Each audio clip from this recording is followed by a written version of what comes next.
எனக்கு அன்பான சகோதர சகோதரிகளுக்கு என் அன்பின் நல்வாழ்த்துக்கள்.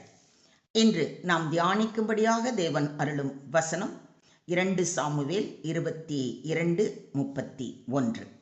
தேவனுடைய வழி உத்தமமானது, கர்த்தருடைய வசனம் புடமிடப்பட்டது, தம்மை நம்புகிற அனைவருக்கும் அவர் கேடகமாய் இருக்கிறார். ஆமென்.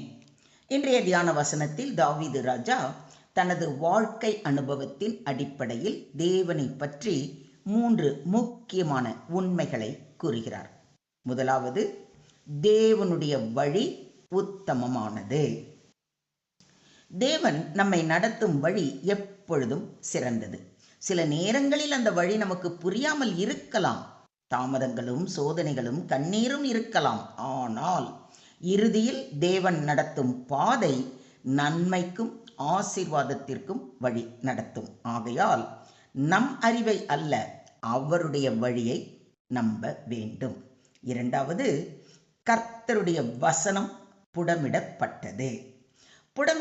புடமிடப்பட்ட பொன் எப்படி தூய்மையானதோ அதுபோல தேவனுடைய வார்த்தையும் முற்றிலும் உண்மையானது, நம்பத்தக்கது.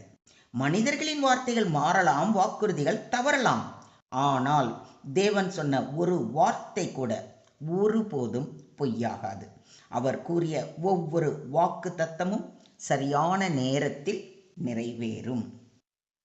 மூன்றாவதாக, அவரை நம்புகிறவர்களுக்கு அவர் கேடகமாய் இருக்கிறார்.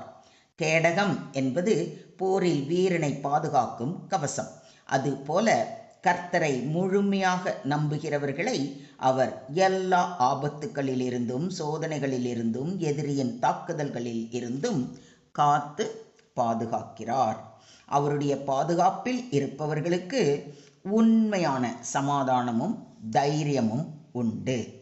முடிவாக இந்த வசனம் நமக்கு சொல்லும் செய்தி என்னவென்றால், தேவனுடைய வழியை பின்பற்றுவோம், அவருடைய வார்த்தையை முழுமையாக நம்புவோம், அவர் மேல் நம் விசுவாசத்தை வைப்போம்.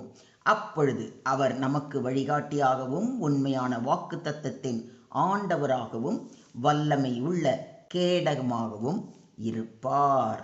அனுதினமும் அவரது வசனத்தை வாசித்து தியானித்து அதன்படி நடப்போம்.